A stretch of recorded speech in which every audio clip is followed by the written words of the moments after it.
But we back at it again. We're back at it again. Let's get it. RoundHouse RoundTable. Let's get it. I swear my glow up in lightning. Hot year, something like lightning. This shit a hit on my psychic. She want me lick, I'm excited. See, I feel that that's my business, and that's why I'm business minded. Need a push, get behind it. It's science, apply it. Worst come to worst, so tried it. Get it bad, get inspired. Shoot your shot, it's the effort. I admire. You're hired, ain't looking for friends at this point. My circle is small as a point. Yeah, I'd rather send an invoice than hearing the fake on their voice. It sound like a business report. Don't fuck with the business. One part of the RoundHouse RoundTable, me, Armani T, and I got my homie, my brother. It's the ROD. Let's get it, man. Let's talk about it. Say please. That's one, please. Don't need no one, that's two, please. All right. So first, we're gonna cut straight to it. No cap recap. Get right into it. We're gonna get into it because the TJ Dillashaw Sandhagen fight, that the whole night was bananas. You know what I mean? Like complete, like you got one side of good fights, and then you got the other side of bad judging. So I'm gonna just say it off top because I ain't about to dance around it. Like judging was just horrible. I don't know if they do the rules. I don't know if those was gymnastics judges or or ice skating judges, but they was there and they were judging things. Didn't seem like things were supposed to go the way it went, but let's get into it. So let's first talk about the Yanez and Randy Costa. Great fight. Randy Costa was pretty much getting at Yanez, like kicks, you know what I'm saying? He was mixing it up, punches. The jab was sharp, jab was heavy, and the jab was long, you know what I'm saying? So Yanez took the first round figuring that out. And it looked like it took him a minute to figure it out, but eventually Yanez got his timing down, and got him close to the corner, on the cage, body shots. He started loosening up that guard, uppercut, dropped to his knees, and then TKO. Bro, those was the cleanest. Like when I was sitting back looking at it, those bodies, it's just like that whole combination that he put together was very clean. You know, soften them up with the two body shots, two well-placed, two beautiful body shots. And then went upstairs to the chin and then turn them lights out. But I love to see boxers. I love to see good punches thrown.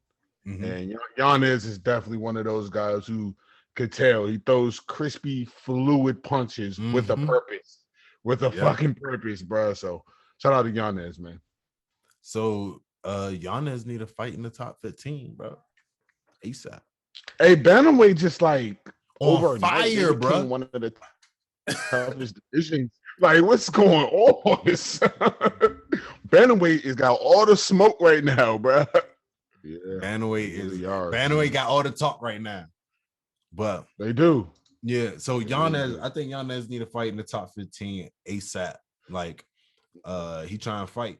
Good thing he got to finish because you don't know what the judges would have said. That's gonna be the whole topic. Like, then we got Miranda Maverick, Macy Barber.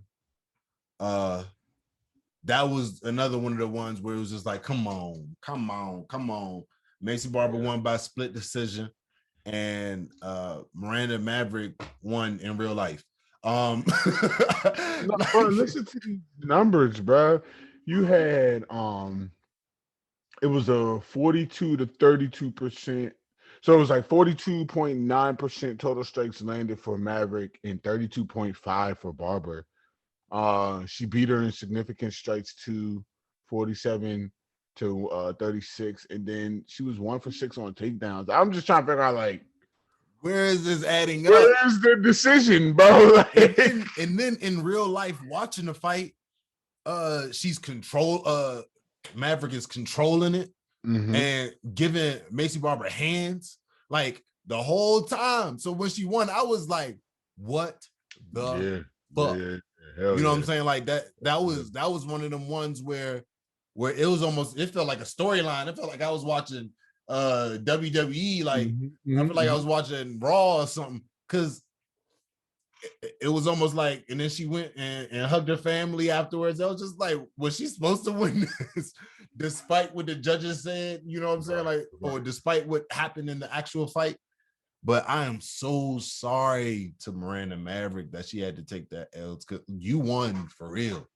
You know what I'm saying? Like, that's just like they giving Macy Barber the Sean O'Malley treatment.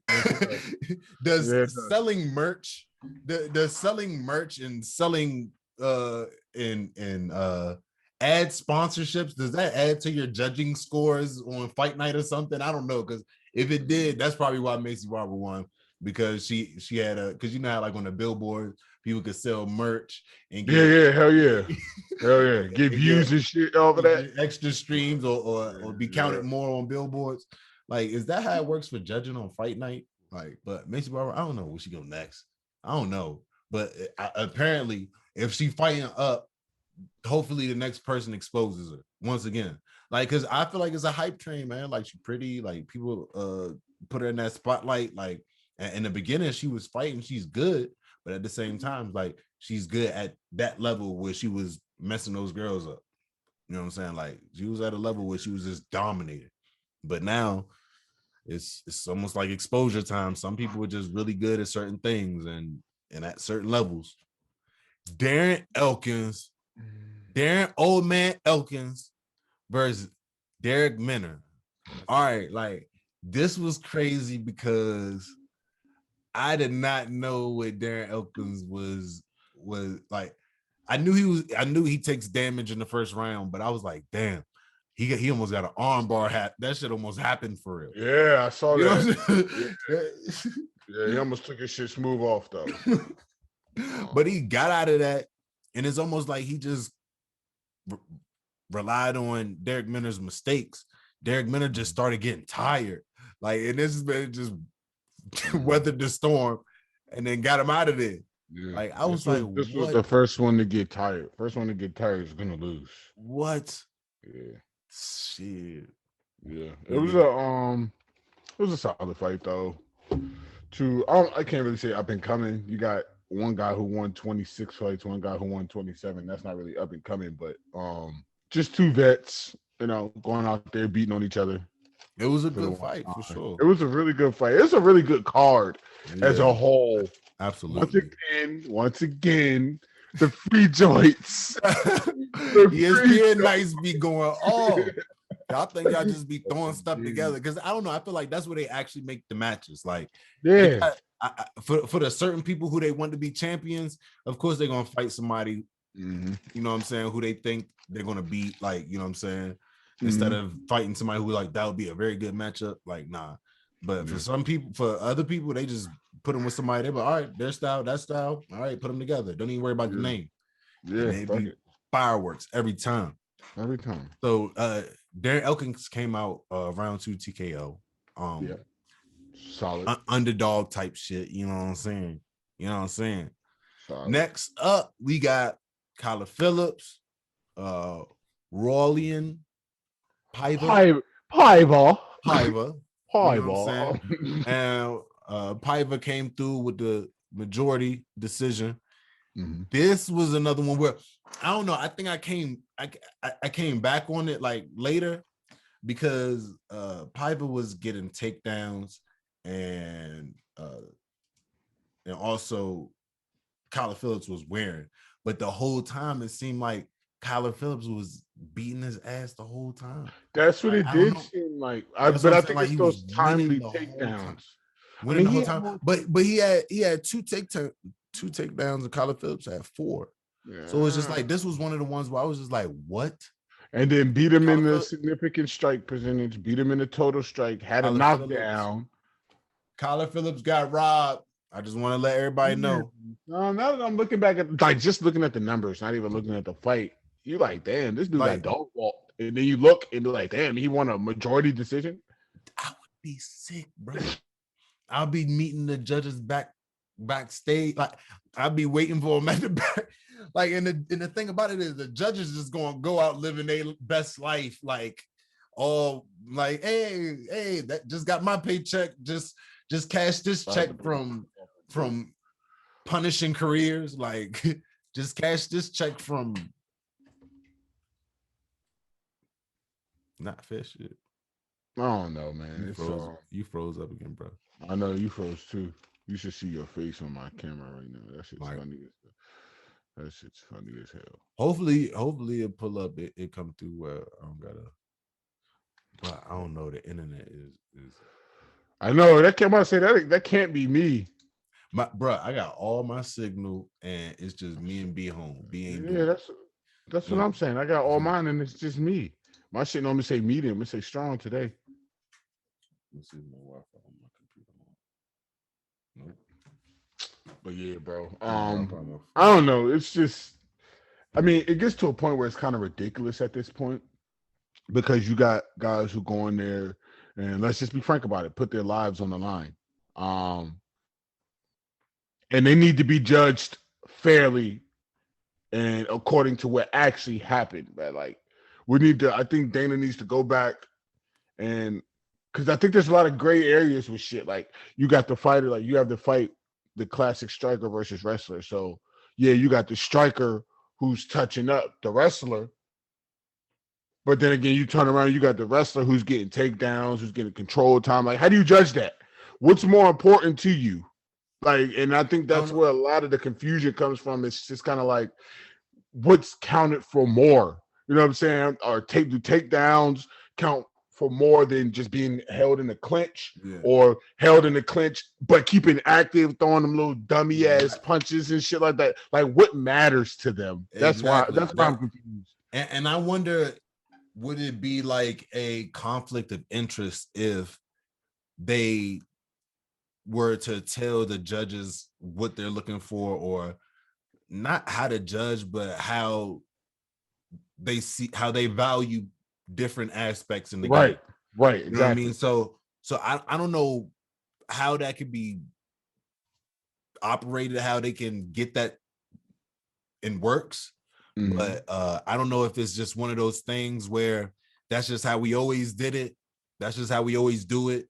So that's how we're going to do it. I don't know if it's one of those things, but that's kind of what made a lot of controversy in the next one, in the main card, the Corey Sandhagen, TJ Dillashaw. So this one was wild, bro. Yeah, very. It was a fire fight, though. I say that. Hell yeah. I say that. Yeah. The main thing that I could think about that makes it like that pushes TJ Dillashaw over it. This is like that championship chin ain't go nowhere. You know what I'm saying? Like he took Corey Sandhagen's best shots. Some great shots. Best shot. Like the shit that put out everybody else. He was walking through it, bro. He was, yes. There was a few of them that had him a little wobbly, but at the same time, for sure. He was still controlling them. Leg kicks, takedowns. Takedowns is huge. The thing that won him to fight was that back control or control that he had, and leg kicks. You know what I'm saying? That was pretty much the separation in that fight, because it's like Corey Sandhagen had more significant strikes, but by like 2. You know what I'm saying? Like, so and he had more total strikes, more significant strikes by 18.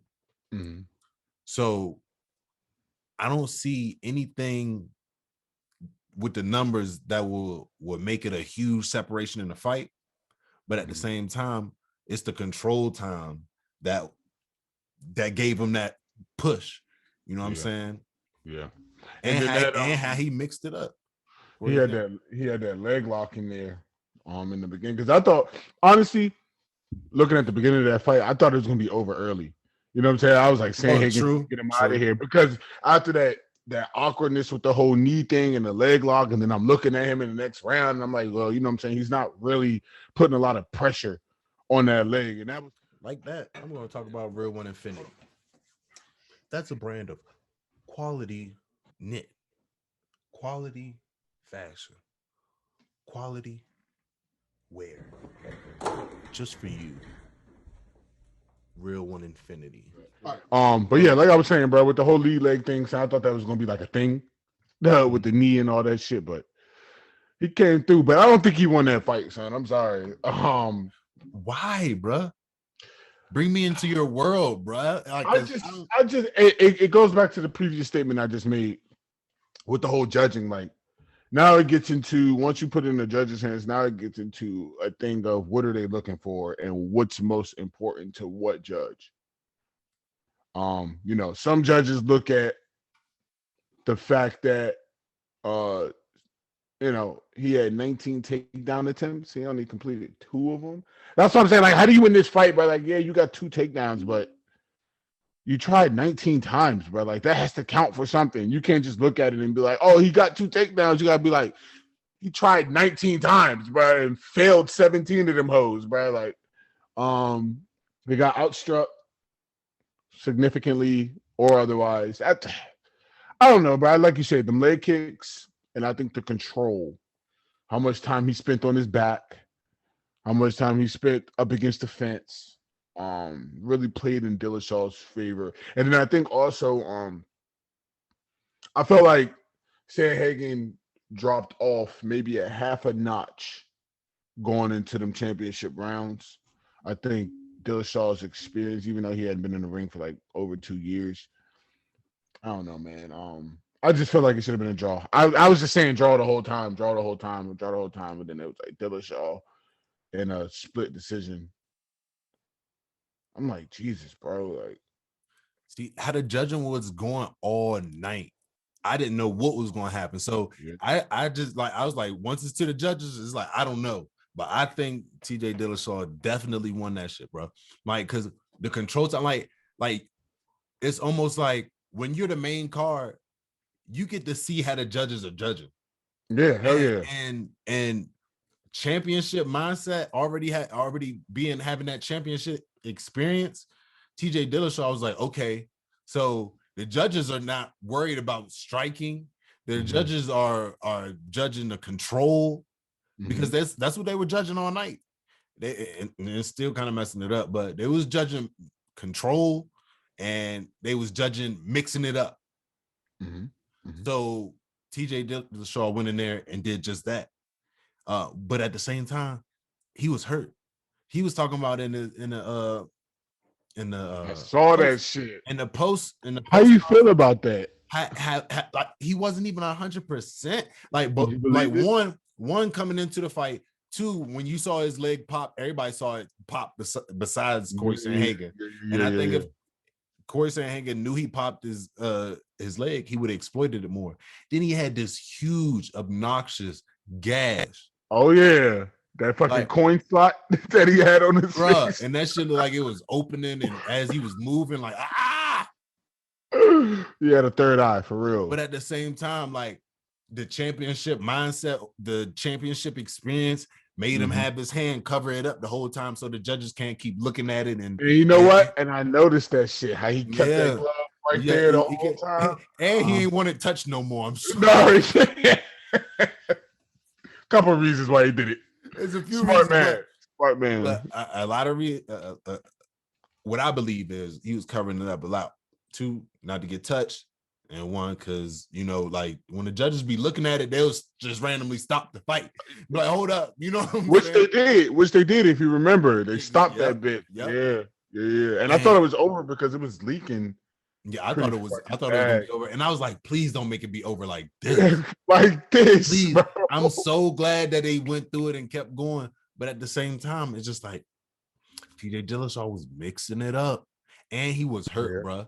He said he tried to lift him up for a takedown, and his knee completely gave out. And so I saw that it was on one leg. Yeah, it's still after 2 years. After 2 years out of the UFC, bro. So that's the difference, bro. I mean, shout out to TJ Dillashaw, Dilly. We swapped roles. We did. Yeah, because at first I was throwing Corey Sandhagen, but that's when I started to think. I was just like, what is he really shown? Like, what is he really like shown in a fight? Like, he didn't really get to go off. And I was like, this fight, he got to go off. He got to show everything that he got his shit off. But the pressure just didn't do anything to TJ Dillashaw. That championship chin is different. You fighting different dudes. Frankie Edgar, he caught the same exact knee that TJ Dillashaw got, bro. That's what I'm saying, bro. The difference was he probably wasn't running. He wasn't running. But Corey Sandhagen was running at him. Yeah. And he just jumped up, took that shit, grabbed him by the waist. And bro, like takedowns, like it don't matter. Like you could do 100 takedowns. If you got 2 takedowns in a fight, a 5-round fight, then those have to count for something. You can't discredit 2 takedowns, 2 whole takedowns in a whole fight. Because a lot of times people have like maybe 3, 4 takedowns in a fight. You know what I'm saying? It was only 2 in this whole fight out of 19 attempts. Like that, like the attempts shouldn't even matter for real. Like, because it's just like, unless they both had 2. If they both had 2 takedowns, that's when I could see it like, all right, okay. All right, but he tried to take him down 2 times, like 100 times, and he only took him down 2 times and got 100%. So I think that like takedowns are difficult to do, and they value wrestling so much. That's probably why takedowns just matter at all. You know what I'm saying? Yeah. I also think it depends on the timing of the takedown as well. Yeah, a well-placed takedown when you fight, bro. Yeah, see, but sometimes some takedowns be like accidental slips and stuff like that. But at the same time, I think those should still be considered takedowns. But one thing that I will contest would be like the damage done on a takedown. So, because some people take people down and then they pop right back up. Like, so if somebody take you down, you pop up, like, should that really count as a takedown? Like, that's where a lot of things, like, for me, like, because it's a lot of guys that get these quick little takedowns, but they don't serve any purpose besides like just energy. Yeah. For everybody. For everybody you involved. Know what I'm saying? Literally. For all parties involved. You're right. But yeah, bro. But so now looking at the rankings, this is the fun part, because this is the fucked up part, bro. so now we got for bantamweight going crazy right now. Stupid. Like, first we got Aljo as big champ. Big champ. Big paper champ. Big getting paper champ. Big paper champ.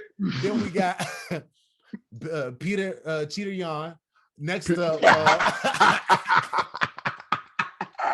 I Dillashaw go from unranked to number 2. What the number 2? Number 2. Then you got TJ Dillashaw. Everybody in the top. Everybody dropped in the top. Everybody except for Stamen. Marlon Vera went up. Vera went up. No, everybody went down, bro. Hey, no, Marlon Vera was fighting to get out there 15 slap, bro. He was fighting for his right. Look at this shit, bro. Okay, you got Moraes, bro. The whole thing is going crazy. Everybody a threat.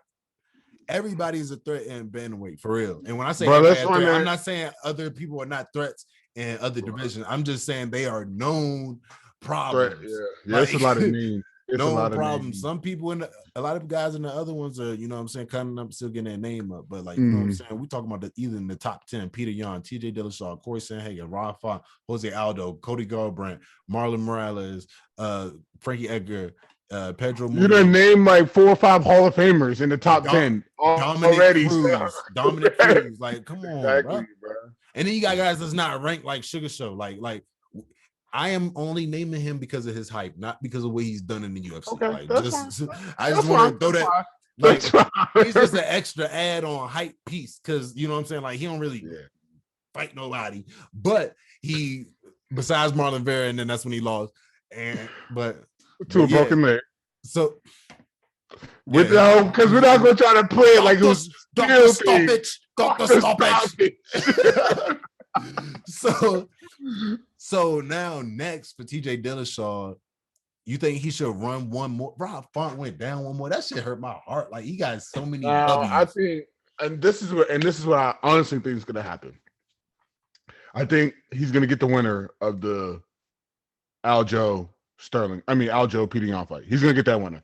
But I could also see a situation where that sets up something like a Sandhagen Font for number one contenders. Because they're not gonna. TJ Dillashaw has literally jumped everybody in 1 week, except for Peter Yan. He literally jumped. He went from NR to number 2 in 1 week. So Dillashaw's fighting for that belt, bro. The thing that we gotta keep in mind too is the timing of the fights. What I'm noticing, guys don't be want to sit around and wait for the next fight. You know what I'm saying? So guys, you know what I'm saying? They don't want to be waiting around for the next, you know what I'm saying, see what they do. Right. So that's why I don't want Rob Font to fight again until he get his title shot, but I think he might have to. But if he does, TJ Dillashaw. Font Dillashaw? Yeah, because like Dillashaw, he got one fight. And that's Corey Sandhagen. Corey Sandhagen is a problem, but at the same time, I don't even know why Corey Sandhagen is ranked over Rob Font on some real shit. After taking multiple losses, but at the same time, you know what I think is weird? Sean Shelby told Corey Sandhagen and they pinky promised that he's going to get another. Or he's gonna be next for something big, or so it's just like some guys are getting their narrative written for them. You know what I'm saying? I can see that. Yeah, Rob Font is not getting his narrative written for him. Yeah. So like that's why I don't think Rob Font should have to fight somebody else, because it's just like I vividly remember 2 losses from Corey Sandhagen recently, and within the past 2 years. Mm-hmm. You know what I'm saying? So it's just like, why is he getting all these opportunities? Is it because like people want to see him? Maybe. Mm-hmm. Maybe. I wanted to see this fight mainly because TJ Dillashaw was coming back. Yeah, you know that's why this fight sold. I really wasn't worried about seeing what happened to the guy that like gave Frankie Edgar a knee. You know what I'm saying? Like that wasn't like to me, that was just like, wow, all right. Okay, that's crazy. But at the same time, you got guys like Rob Font who go and dance with you and get the shit done. So I don't know. Maybe that Frankie Edgar finish really boosted that shit. But it's almost like TJ Dillashaw made him look like he was just throwing pillows and shit. But Dillashaw's different, bro. Like he got a championship chin, bro. Like when you get that belt, I don't know, your chin change or something. I'm gonna throw a little spicy nugget in here, right? So we're talking about bantamweight. What if we get Figueiredo to move up to bantamweight? If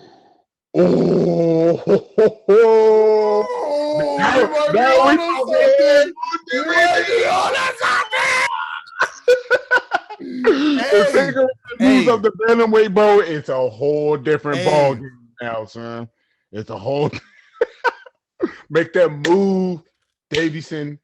Take your ass to 135, bro. He don't even be looking like he like being at flyweight. Like he don't, bro. 125 like is a nasty cut for him. Man, that's a sick cut for him, bro. He would get them boys a problem up there, bantamweight. Bantamweight would easily take over. And how would they do that? How would they do if he came over? Like since he's number 1. I'm giving him a top 5 fight then. At that point, I'm giving him something like Rob Font. I'm giving him something like the loser of the Peter Yan, Aljamain fight or something like that. The thing about it is, if he do it, he'll either the timing would be the decision maker on if he gets either a top 5 fight or a title shot. You know what I'm saying? Like the timing. I think that's the only thing that will because it's just like he could just get in there, but he will have to wait in line. You know what I'm saying? Like, hell yeah. I don't see a Davis and Figueiredo, Corey Sandhagen fight really. I don't see that being anything good for Corey Sandhagen. You know what I'm saying? Because he got that championship chin. No facts. And it seemed like Corey Sandhagen is allergic to the championship chin. Like, but unless it's expired, like maybe Frankie Edgar is expired. I don't know. Like, some people, you know what I'm saying? It was. That shit ran its course. That shit ran its course. That shit had a sell by daylight shit.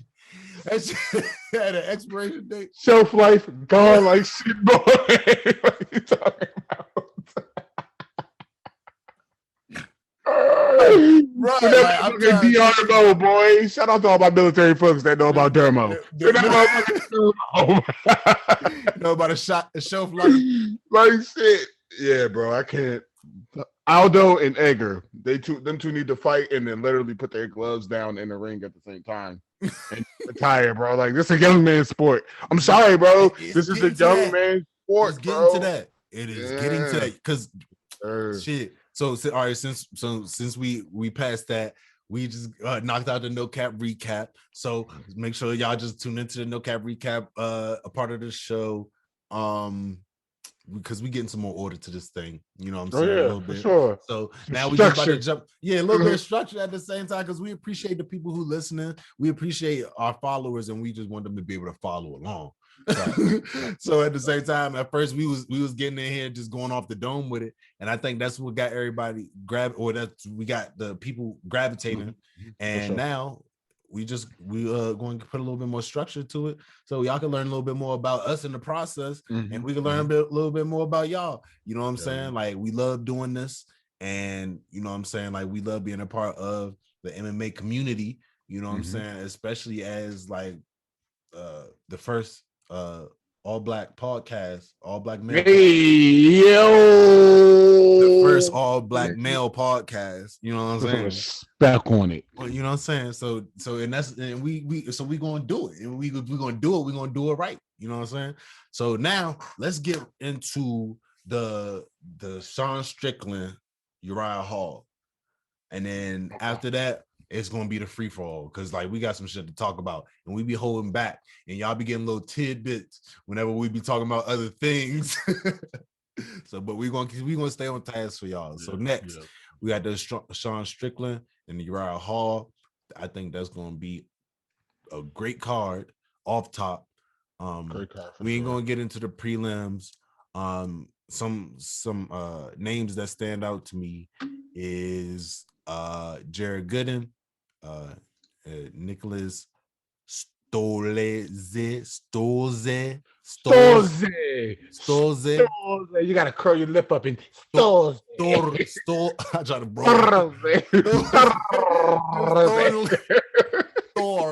Stolze. So they got the welterweight bout going on. And it looks like, whoa, Jared Gooden is the favorite. Jared Gooden is coming off, I think, a L to coming off of an L. Yeah, I think he's coming off of an L. You got that reach too. Yeah, the arms for days, bro. The reach matters, bro. So that's why De Paula. I don't know. I want to say that he fought I want to say that he fought Wonder Boy. Supposed to be Lazez, the sniper Lazez. He's supposed to be fighting him. Damn, that just changes it up. I don't know. Like, damn, what Vegas doing?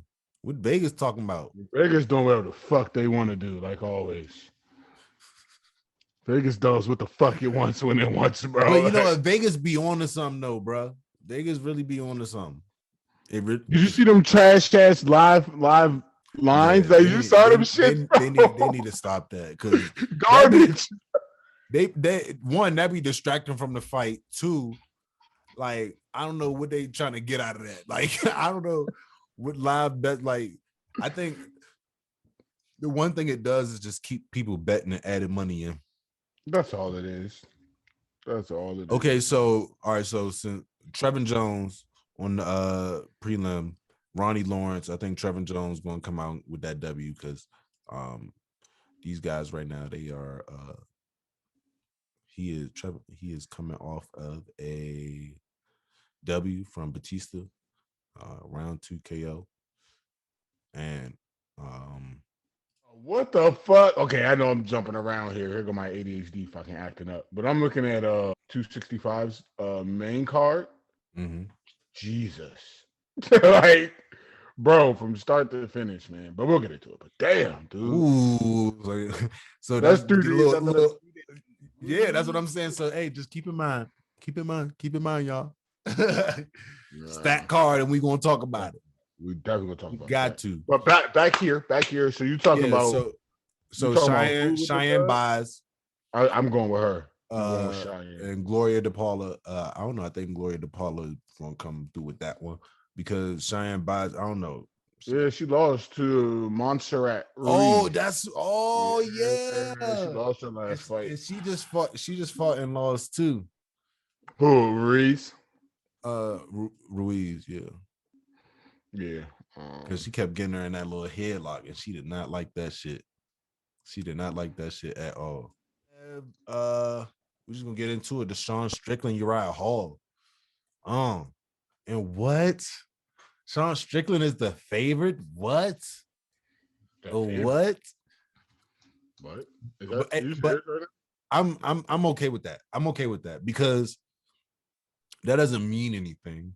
That just means because like Sean Strickland is one of them guys that like they trying to thrust up into the you know what I'm saying, the spotlight. Okay. I think he was supposed to fight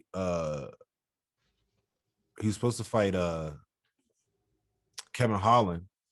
Okay. But I don't know what happened with that. I think Kevin Holland would have got that W on that one. Okay. But Uriah Hall is a problem with too many threats. You know what I'm saying? Like, one thing I noticed about Sean Strickland is his legs be too close together. Mm-hmm. He's just trying to stand up and box. Uriah Hall is going to tear his legs up, and Sean Strickland is going to reach out and try to take his head off all first round, bro. Watch what I say. Because he's going to try to, he's going to have to get him out there. Like, because I don't see Sean Strickland in a 5-round fight, bro. I mean, I could definitely see Uriah Hall. It's going to be his first one, but counter punching. This fight's going to end off of a counter punch. Let me tell you that right now. Absolutely.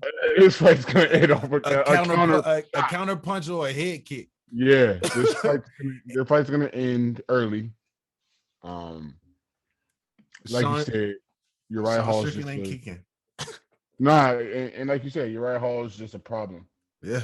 Not enough answers, bro. Like, that's not enough. It's a whole problem, son. So I don't know. Give me Uriah Hall in 3.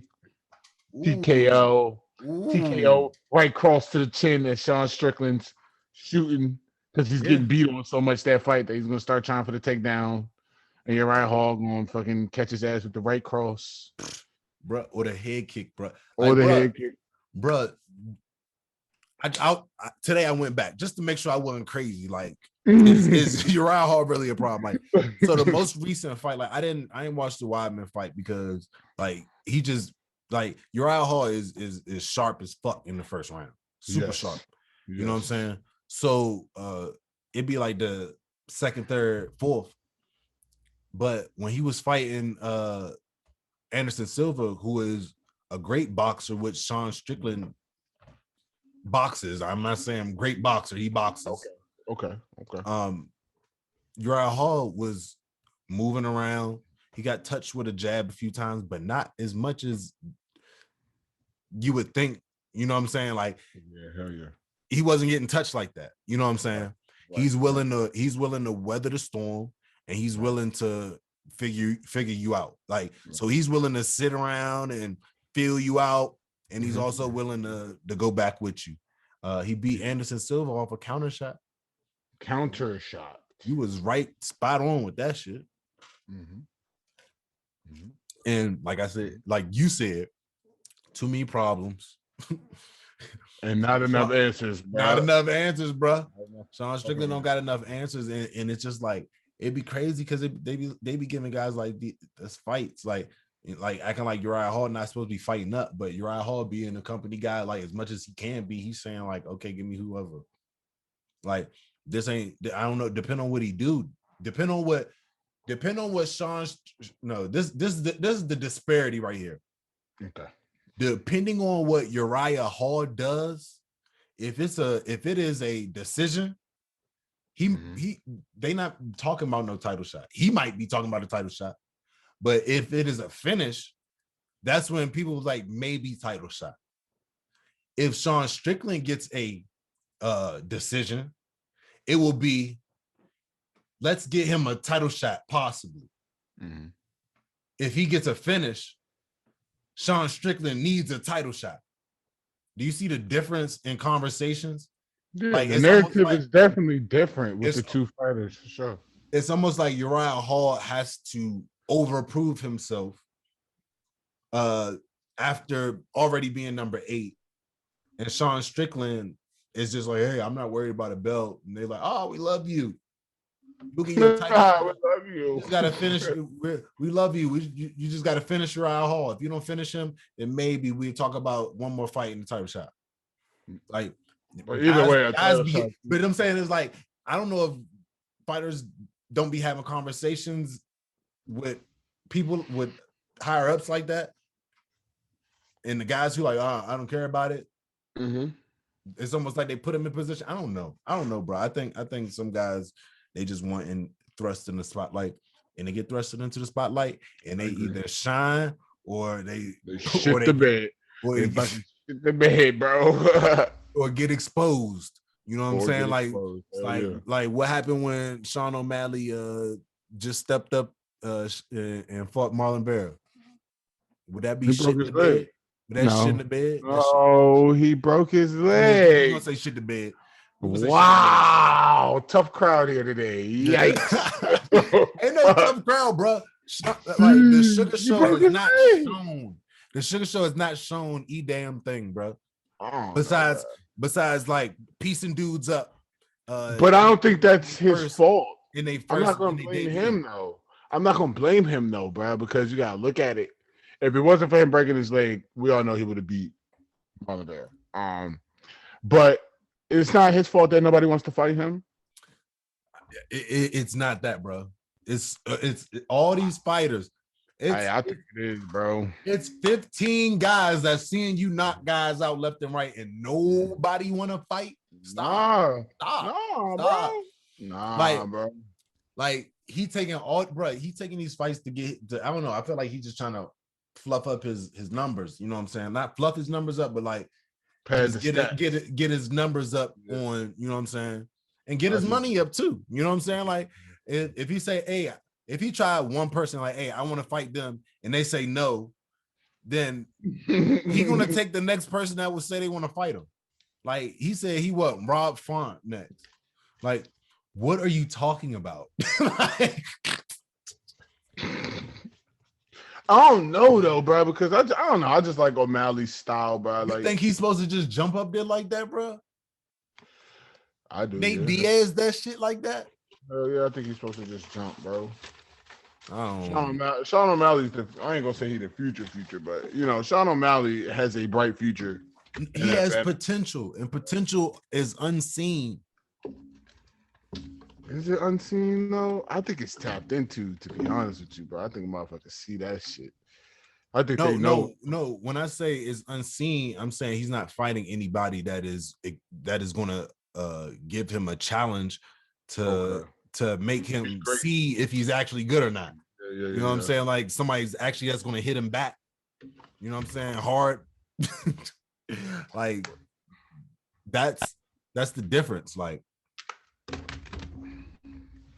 so he getting the Conor McGregor treatment. Like, but so I think so. We both got Uriah Hall for this one. Yeah, for sure. Uriah Hall, he should have had a title shot by now. I don't know. I don't know. I just think the story on I don't know, man. Like you say, he should have had a title shot. You're right. I'm not disagreeing with that at all. It's just fucked up. I just want to know the algorithm It's of not how one, bro. it works, bro. It's gotta be an algorithm. It can't like, be, bro. It makes no sense, dude. It makes no fucking sense, bro. Like, not one shot, not one title shot. Has he ever been the number one contender at least? I don't think so. His last loss was in 2018. Is it because he's black? What else do you think it is? Oh, okay. I thought it was the age thing, maybe. Well, he got four. He got 4 fight.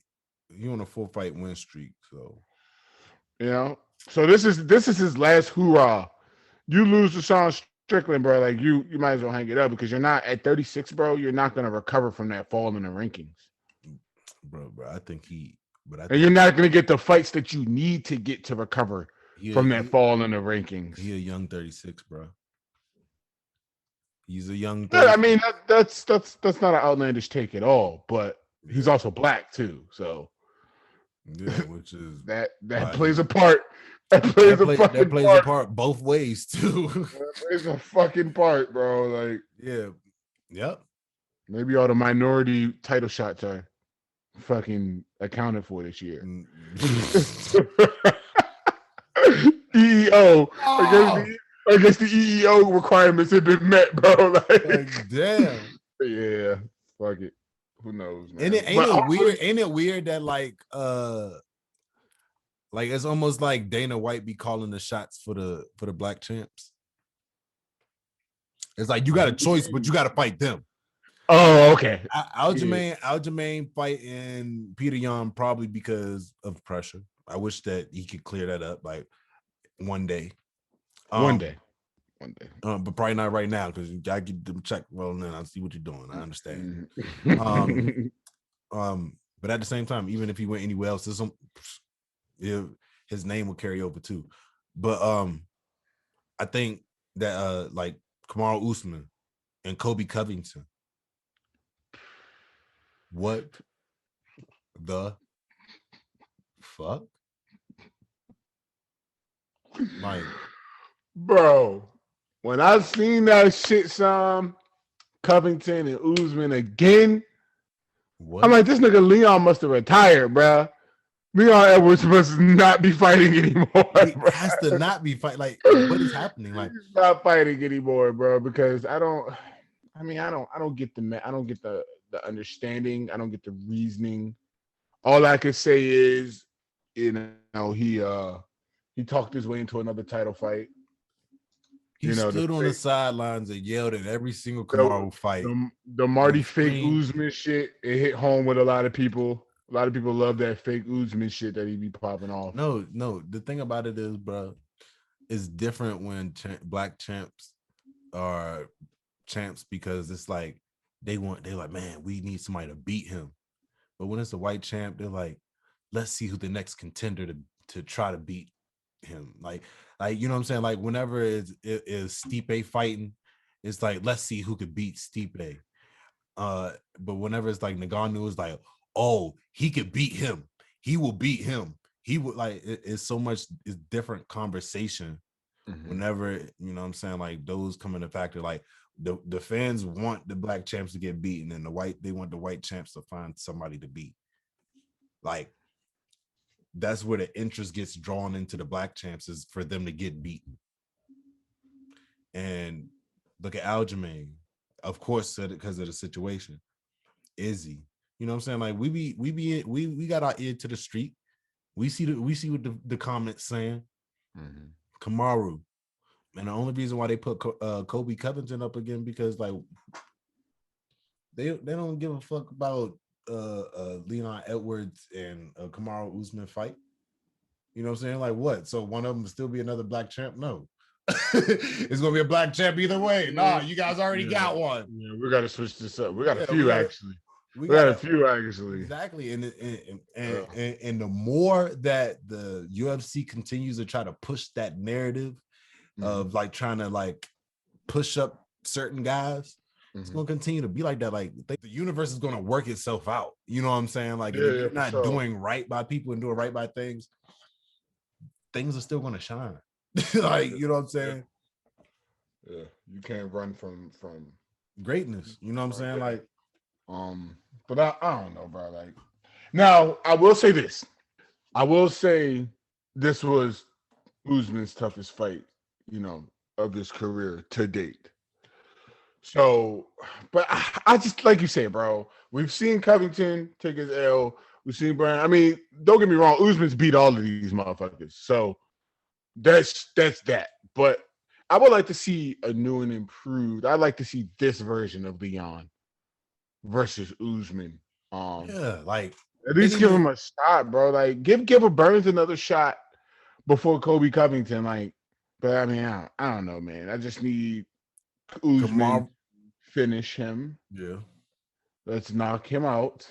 That's what I'm saying. That's the real shit. Kamaru in this stint of knocking motherfuckers out. Yeah, bro. You know what I'm saying? Putting motherfuckers lights out. Yeah. So like, I think he want to seal the deal with Kobe Covington too. And just like be done with that chapter. My biggest hope would be like he finished him fast and he ready to come back in like the next 3 months and fight Leon. Their styles is not too different. But does Leon wait that long, or does he take another fight? Another 3 months on top of, you know what I'm saying? Like, because like taking another fight would be like a slap in the fucking face. You know what I'm saying? Yeah, but he also has issues of inactivity. It ain't so now what's he does, bro. That's his biggest problem, son. Is if he was more active over the last few years, he would have been had his title shots. Nah, because they was trying to put him in some fucked up fights for no. And when I say fucked up fights, I'm saying fights where it's like Nate Diaz Jr. that's only gonna extend. Like when you fight guys like Nate Diaz, that shit puts a damper on your career. You know what I'm saying? So it's just like they know who the guys they're putting in the ring with these title shot contenders. You know what I'm saying? That is supposed to be title shot contenders. And that hurts their career. Like, look how fast Sean Strickland is number 11 right now. You know what I'm saying? Like guys like Makhachev, they not trying to push Makhachev up like that because they know exactly what the business is. You know what I'm saying? Like they know exactly they could put Makhachev in the motherfucking title shot right now, and he would win. And he would win, but he's number 5 now, so he's he's number. But if they were trying to push him up, listen how they trying to push up Sean Strickland. You know what I'm saying? That's the lightweight for them. So they like Brazil being champion right now. You know what I'm saying? They cool with that. That's all right. But for welterweight, welterweight. Yeah, for welterweight, middleweight, bro. Oh, middleweight.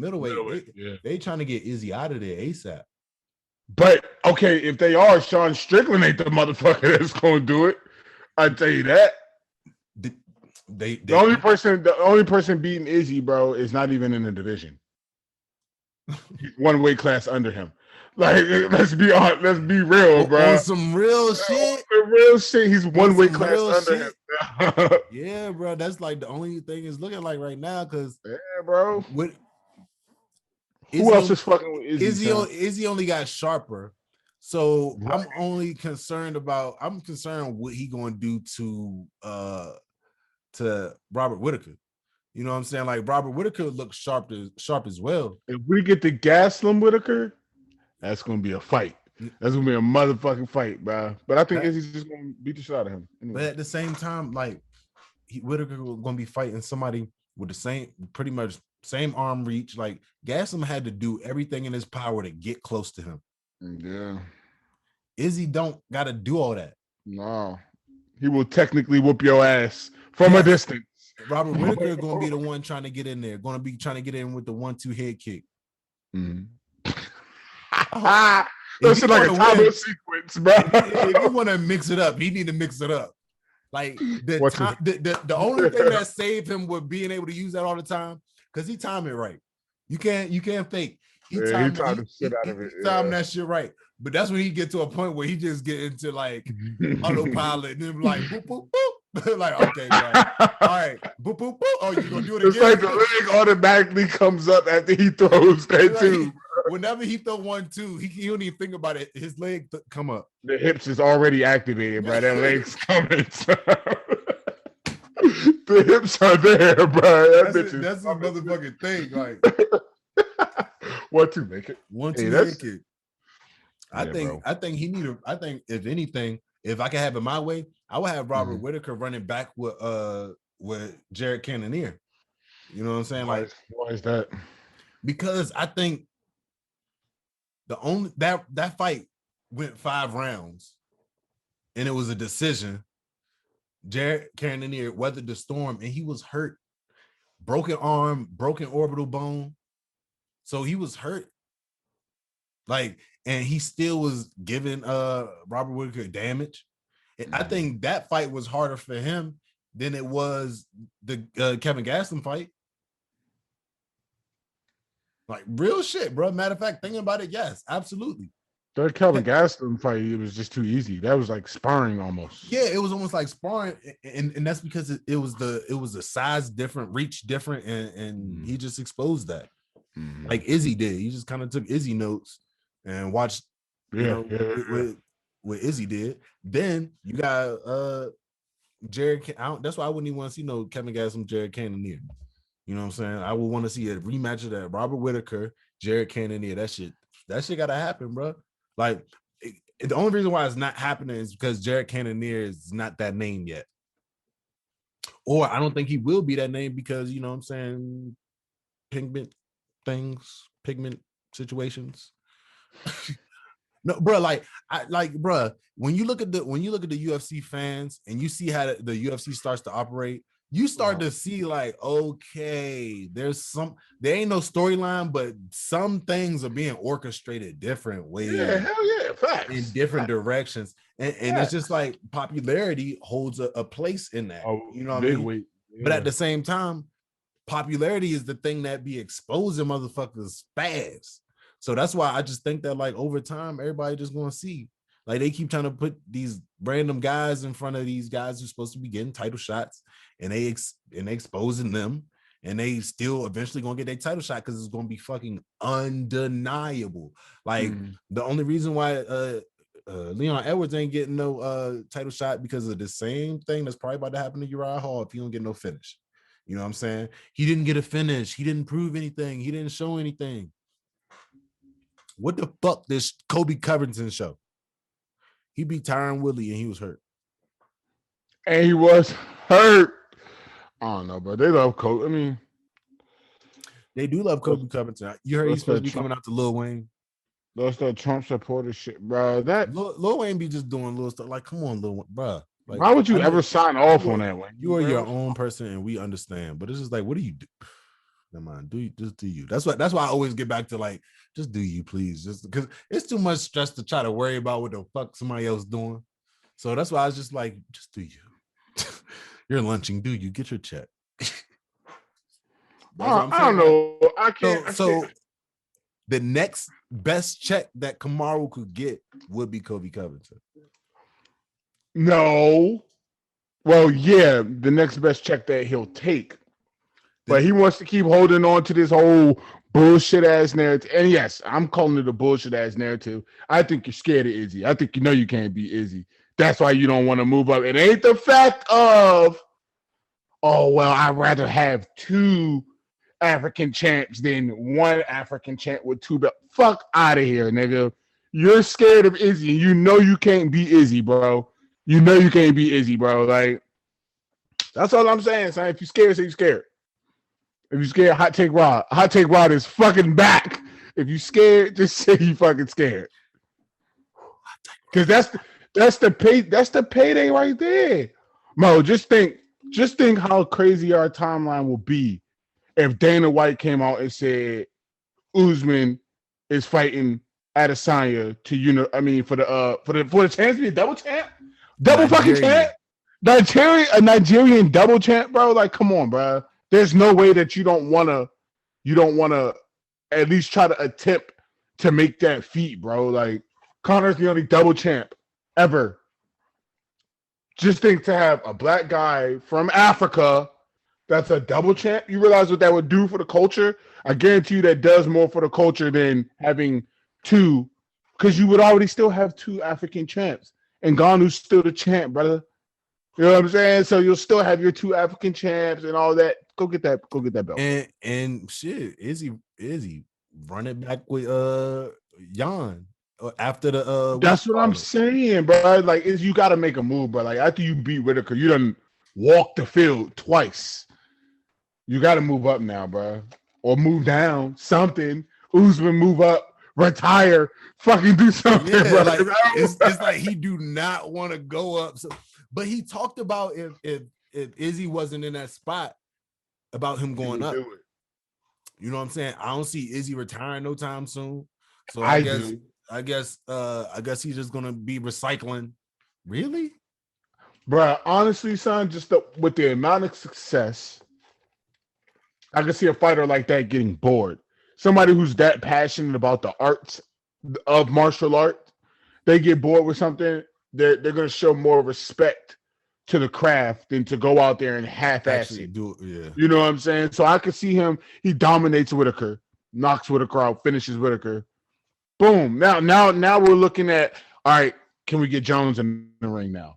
Probably not, because Jones is back up to heavy. I mean, he's at heavy. Other guys like Till, like depending on what Strickland do, like Uriah Hall. Like there's guys like there's guys that Izzy got to once. Like he got Vittori was like pretty much one of the only rematches. Oh, I thought he. Hold on, bro. I'm about to go through this shit because I don't know, man. I want to see some excitement now, bro. I don't want to see Izzy against the same. That's where we scroll over the bantamweight. Stupid shit. Nah, because like the thing about it is, like, even though bantamweight still got shit to figure out, the lightweight is not lightweight, but middleweight got stuff to figure out too. But it's like ain't nobody really kind of checking for that, because it's like, all right, is he the champ? And it's clear that nobody else is like touching him, really contending right now. Like, right.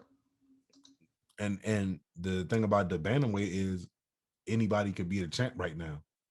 You can maybe all of these guys running back with who? Brunson's a different fighter. He's running it back with Whitaker. Yoel Romero's like fucking exiled by the UFC. That bro, it's Gilbert maybe. I don't know. Gilbert, what you mean? Burns. Did he fight Burns? Yeah, Gilbert Burns for welterweight, not for middleweight. If he want to go up. What I'm talking about. Yeah. I be getting Kelvin Gastelum and Gilbert Burns mixed up sometimes because they fight styles so like. I was about to say, because they look nothing alike. So they fighting styles are super similar, bro. Super similar. Go fight Jan again. That's what I'm saying. Run that shit back. He laid on you for 5 rounds and it wasn't no finish. So what's up? What's up with the what's up? I don't know, bro. But I just. But I would rather you gotta wait. You gotta wait for Glover Teixeira, and then you got Prohaska. That motherfucker going crazy right now. He going crazy right now. I wonder what his next fight is. Wasting fucking airtime with that goddamn Glover Teixeira shit, bro. You're never gonna get me to buy into that ever in life. Oh my goodness. Ever in life will you ever get me to be like, yeah, Teixeira deserves this. Yes, he does, bro. But at the same time, you could look at it and be like, yeah, other guys deserve it more. No, other guys in other in the same position as him, not the same position, not as old or like, you know what I'm saying? They just have a lot of wins in a row.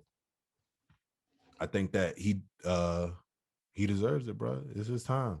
What's that? 1, 2, 3, 4, 5. Oh, he got 5 wins in a row. So damn, Uriah Hall get 5 wins in a row. Let's see what happens. Because you got guys like Leon Edwards who got what? 9 wins in a row?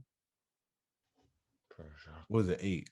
Maybe 8 or 9. It don't matter. I think it's sitting at 9, to be honest. It don't matter. It's 9 fucking wins in a row. How many times do you gotta win to get a title shot? Like Sean O'Malley kept if Sean O'Malley get 2 more finishes, he not even ranked, he can get a title shot. I mean, maybe. Yeah, Dillashaw that went from, well, I don't know. Dillashaw is different though, because Dillashaw never really technically lost the belt. You know what I'm saying? He just lost a lot of respect. But when I look at the TJ Dillashaw highlights, bro, I feel weird because I'm just like, I don't know when you like, because like you look at it, bro, like that other person in there is to do bodily harm to you, and you got extra stuff in your body like to make you harm me more. Yeah, that's a little weird to me, bro. That's a little weird to me. And then how you can come back from something like, even though like just smooth come back, like 2-year little break, cool little break, get money. When one fight and now you number 2, probably about to get a title shot. Like, yeah, that's why I because I would love to see Usman do the same thing. I love to see Usman get popped for cheating for performance enhancing substances. Wow. And no, because I would just love to. You know what I'm saying? Just to see if the same energy after 2 years, come back, get a fight, and then you're gonna go back to rank number 2 automatically. Bro, look how they treated John Jones. Exactly. Look how they're still treating John Jones. You know how much we've been robbed of John Jones? When John Jones left the sport, bro, he was the best thing walking, bro. He's still number 1 on the men's pound for pound ranking and hasn't fought in 2.5 years, almost 3 years, bro. Like, John Jones is that nigga, bro. And we already know something. Like, yeah, he couldn't stay off the booger sugar. And he liked to party, do some wild shit. But come on, you're not dealing with fucking politicians here. You're not, which they all do the same shit, but yeah, you're not dealing with, you know what I'm saying? Fight. It's like that. You're dealing with fighters. You're dealing with guys who get punched in the face for a living, bro. Yes, these guys are dealing with demons. If you want to snort a little coke, let him snort a little coke, bro. These guys are dealing with demons, like real live demons, bro. Like, you have to be a special motherfucker to want to go out there and get kicked in the face.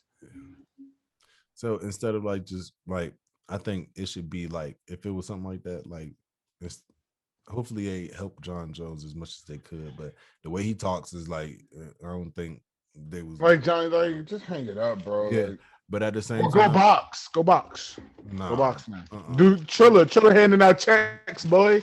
Triller is definitely handing out checks, and I think it'll be a fire MMA fight if he chose to fight. No, I don't know.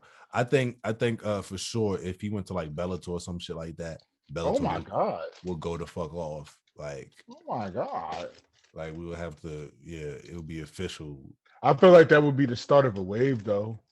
Yeah, a lot more fighters. If John Jones was to go to Bellator and see how much I feel like it'd be guys that go to Bellator just to fight John Jones. Well, a lot of people have their issues with the UFC anyway, bro. A lot. Everything that we've been talking about for like the last hour or so. So a lot of people they see the favoritism, bro. They see how certain fighters, like you said, get put in certain positions. Yep. Regardless of what they do, and then you look at somebody like Leon Edwards, who just, I wasn't the biggest fan of Leon Edwards at first, but you know what I'm saying. You gotta respect 9 wins in a row, bro. Like, it's hard to do anything 9 times in a row. Like. Especially win a UFC fight, bro. It's hard to do that shit, son. So yep. Get that man his flowers, man. Get that man his respect. I would hate for, God forbid, I would hate for anything to happen to him where he was not able to fight anymore. And then now we're throwing out those what if narratives. Yeah. Oh, Leon Edwards could have been. Yeah. Leon Edwards should have been. Yeah. Okay, but why wasn't he? You know what I'm saying? Like, why the fuck wasn't he? There's no reason you could legit tell me inactivity. Okay, a lot of fighters are inactivity. Conor was inactive for what? Because certain fighters get made promises from the owner. You know what I'm saying? It's a money thing. It's a fact. Corey Sandhagen got a promise, got a pinky promise at the end of after his fight. After he lost his fight. Fighters take notes. As long as you get them pinky promises, lose as many fights as you want. Yep. Make sure that pinky promise is in pin though. Make sure the ink dries on that. fighters, after you lose a fight, go lock your pinky promise in for #1 contender shot. Shout out to the pinky promise. Hey, shout out pinky promise. Y'all really doing that? Y'all really changing the narrative of people's career, not based on what they doing or how good they are, but based on how many people like them and how much you like them. All right, bet. I understand it's your company. It is your company. That's when it is somebody's company, you can't do nothing. But at the same time, bro, it's his company. But you got to realize that these people are who make your company. Yep. This is the reason why we watch. We don't watch for Dana White's press conferences, bro. We don't watch for that. Maybe the occasional Ariel Helwani dust up. I'll watch for that. I'm not tuning in to see Dana White talk, bro. I'm tuning in to see this talent that you got on the roster, bro. And if they all like let's just say hypothetically, bro, Bellator came into a big influx of money and was able to start paying some of the big names. You start to get a couple champions walking. Now they like, Bellator looking like a better opportunity for the kid. Yeah. Bellator fight healthcare and retirement. You know what I'm saying? Yeah. Like, I'm an actual employee. I'm not a contractor. Like all these guys, you're all contractors, bro. You're all contractors, dude. So that he's basically absolved himself of any responsibility if you get yourself fucked up. Yep. And you sign a contract where you can't fight for other organizations. Yeah, like so that means at the same time he's gonna pay you what he wants to pay you, which is why John Jones is still sitting on the sideline, because that motherfucker realizes the bag that he's worth. Yeah, that's the only. Look how many fans. I started watching UFC because of John Jones. I'm like, look at this. Look at this guy who looks like me, same skin color, black guy, out here whooping ass among the greats, bro. Like, all right, cool. Let me see what this shit's about. You know what I'm saying? So, fact. I don't know, dude. I don't know. But it's like, hey, that like every businessman knows, like, be good to people. Because you know the outcome of a bad business. And I think everybody tries to counteract that with the little good that they do, but sometimes it ain't enough. And hopefully these guys get paid better, because they're really putting on like great shows. Like even if ESPN is $10 more, $5 more, $8 more, it don't matter. If that's to pay the fighters, then I'm for it. You know what I'm saying? They're literally the ones that are entertaining. You know what I'm saying? Like life on the line type shit. Like, you know what I'm saying? Like we could do it, like, with all due respect to Bruce. Like I love when Bruce Buffer commentates, but like we could do that, Bruce. You could have 1, 2 judges, 3 judges. We could do without all them refs. Do it in the Apex. You know what I'm saying? Like I know you want to do it big, but you know what I'm saying? You can't complain about not paying your fighters.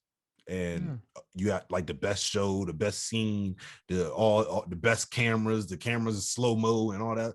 I understand that, but it's just like now it's time to elevate on the inside, which is pay the people. I mean, because without the people, like I said, without the people, bro, your business wouldn't be nothing, bro. Like the bonus increases is fire. Like I know they inspirational, but it's just like the right people had to ask for it to get it. So. Fact. And it just like when they asked, they was like, "Oh, here you go." Like we been had this. 50G, like 75. Oh, y'all wanted 25 extra? All right, here you go. Boop pop, beep pop. Yeah. There you go, 75G. They just do what they want, bro. And like, yeah. But it's cool, bro, because we're entertained by the fight. So that's what keeps us drawn there. You know what I'm saying? Like, because if we went there for the politics, then we just watch the WWE, you know, Raw, you know what I'm saying? So, which is not bad to watch, but I like watching that real shit. Well, speaking of real quick, because I used to watch that WWE shit back in the day. Me too. Shout out to John Cena, bro. John Cena back in the building, bro. The big comeback. The GOAT. The fucking GOAT. Shout out to Cena, man. It was good to see him again, bro. Like, I don't watch that shit no more, but I just caught a highlight on Twitter, and it was like Cena's back. You know how back in the day when Michael Cole used to fucking scream his voice box out and get you hype and shit, bro. Like, and JR and all that shit. Yeah, bro, man. Shout out to childhood. Shout out to Hey, and one another side note, Walt Harris, Shui Tui, they going up. Not sure when. I know it's going to be pay-per-view, so just get ready for that. Well, you know my prediction on that.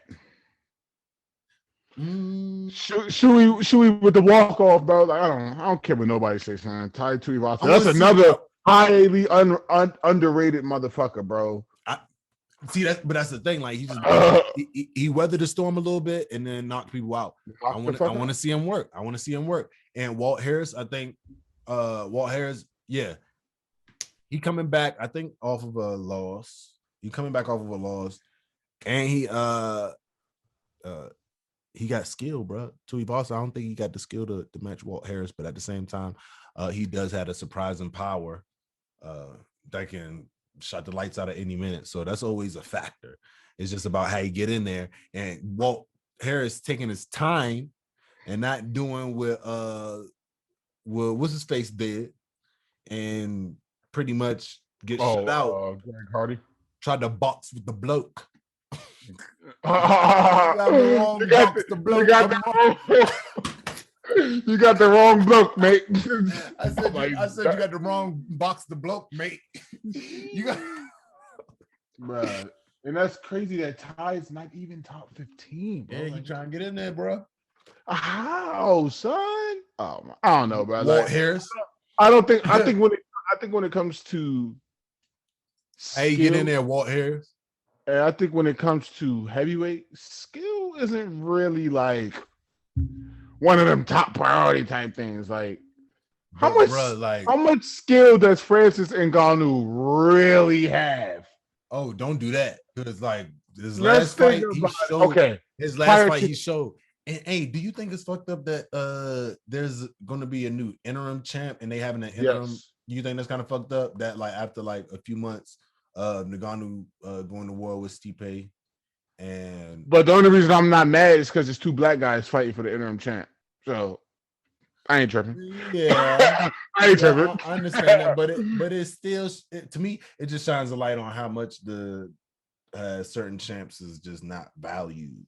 They value different. Okay, I ain't gonna say not value different. Like all the stardom and fame and all the shit that Ngannou getting, that's because he's already a star. You know what I'm saying? Like the ESPN like fighter of the year, shit like that. Like congrats, by the way. Like stuff like that. That is because he shines already. You know what I'm saying? And he's a beast. So I think that just giving it more time, like giving them some more time to like be champ. But at the same time, they got show must go on. So still going. But I don't understand. I don't understand what comes into the decision to just create these interim belts, man. Like, I'm sure Ngannou wants to fight. I don't know. No. I know he want to get paid too. Maybe they really try to work on this John Jones fight, bro. Maybe they're really trying to make that work, bro. I don't think so. You don't think so, son? Stipe was recently like complaining about getting a trilogy and saying that he had to run it back with DC immediately, and he pretty much want to run it back. But I don't know, Stipe. Wait, who's got to run it back with DC? John Jones? No. Do you remember when Stipe ran it back almost immediately with DC? Yes. I think it was like it was close. He feel like he not getting the same energy with France. I mean, I'm definitely a firm believer of if the title switches hands, I believe that your next fight should automatically be a run back. I'm a firm believer in that. That's a good take, but coming from being a champ. Not when there's so many other fighters. There's so many fighters, bro. And then you got all these fights where the factors, because you know the UFC is still a business where whatever the judges say, they still making matches and stuff. The judges don't make matches, so it's just like so whenever you got something that ain't all the way decided, like you got like Dillashaw Sanhagen situation, You know what I'm saying? Like, that's when it'll be up to the UFC to be like, you know what? That was super close. Because a lot of times it ain't always close. And they still be honoring run backs when it wasn't close. Right. Certain times they honor run backs when it wasn't close. If they honor this run back, it ain't close, but it is 1-1, and you got it like 1-1. Like, it's almost like if you got the time, then you might as well just go ahead and do it. I think Francis just want to be paid. And I don't blame him, bro. And I think that's what he being quiet about, bro. He keep making too many tweets about other people being paid, only for him to not be worried about getting paid. Like, bro, what? You're the heavyweight champion, bro. You are the apex. Talk your predator. shit. You are the apex predator of all champions, bro. We all know that heavyweight champion means way more than any other fucking champion. I'm sorry. I'm sorry, bro. I'm sorry. That goes for boxing, UFC, whatever weight class determined sport that has a champion, bro. We all know that apex predator is the heavyweight because he's destroying anybody, bro. Yeah, because pay that man bigger than the other stuff to be paid, bro. Like, he's a showstopper. Nobody really wants to touch him. Nobody really wants to see him. I made a comment about the whole skill thing, but that was more or less like prior to the whole Stipe, because in the Stipe fight he showed that work with Usman had paid off, and you could tell that he in a short amount of time too. Right. So just think if he was doing that out the gate, just think if this motherfucker actually had a wrestling game. It could actually sprawl. You think he does? Yeah, I think he does, because I think a lot of it is learning, and a lot of it is like a lot of people common sense. You know what I mean when I say common sense? Like some people know how their body works, operates. They know when somebody's about to do something, or they have a good instinct of when somebody's going to do something. Like some people are just good with their reflexes. Like some people are intelligent with their body. That's what they always be missing about athletes. And I feel like because a lot of athletes are Black, like to be able to operate your body in a certain fashion is not just like genetics. And they always try to place it on genetics during fights whenever Ngannou, he's just a freak of nature. Like, yeah, he's a big dude. There's a lot of big dudes out there. He just chose to fight. You know what I'm saying? Like, like, just because he's bigger than you does not make him a freak of nature. You know what I'm saying? Like, just and the fact that he's at this level and he can operate his body like that makes him highly intelligent to be able to operate his body in that fashion. It is your brain. It is your brain that tells you how hard to swing.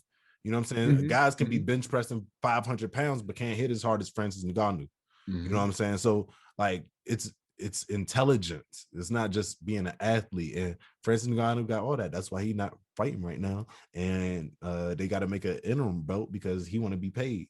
And I know there's probably something in his mind that does not want to fight Derek Lewis in. Derek Lewis dangerous, bro. H-Town coming for the belt. Extremely dangerous, bro. Derek Lewis is dangerous as shit, bro. But that's what event is that? When is that? That's next week, bro. The 7th. Shit. Next Saturday. That's the 7th. It's going down.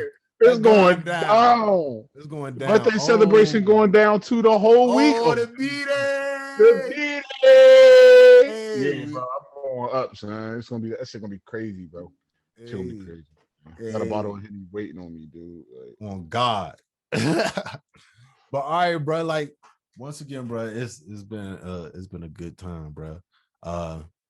We covered no cap recap. We covered no cap recap for Vegas, the past Vegas for Dillashaw versus Sanhagen. We touched on Uriah Hall, Sean Strickland, and their main card, and then we got some tidbits out the way of just a little bit of everything, just like we do in the RoundHouse RoundTable. So that's all you got for today, bro? I'm good for today, brother. All right, me too, bro. So RoundHouse RoundTable, we out of here. All right, y'all. That's why I use the heat as a sword, cause keep the peace is important. They go keys for you. Say please. That's one, please. Don't need no one, that's two, please. Don't leave. That's three.